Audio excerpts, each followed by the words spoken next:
There is no person who harms another person or animal except that Allah Azza wa Jal will judge between the two and rectify the injustice. Let's say you're on your own property and there's a big hole in the ground. This is a living quarters of some animal, maybe a snake, you don't want it there, maybe a gopher, something else. There's a ruling. Before you fill that hole, you have to spray water and get it out. Whatever that animal is, let it leave and go get another home. And you have to ensure that there are no young in that home. So let's say there's a gopher, digs a little hole for himself on your backyard, your property. What if there's a baby gopher in there, right? You cannot fill that hole without making sure it's empty first. SubhanAllah.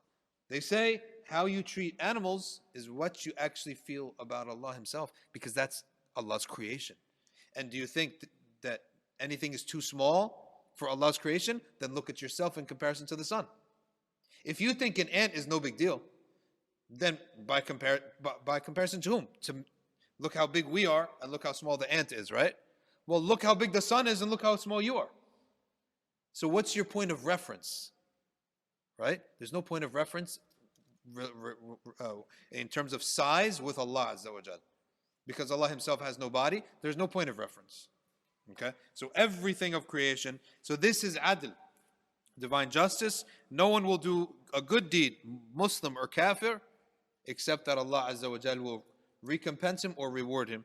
And there is no injustice between two creation, except that Allah Azza wa Jal will bring justice to them on the Yawm al-Qiyamah, even if He brings back to life a dog or a mule or a donkey.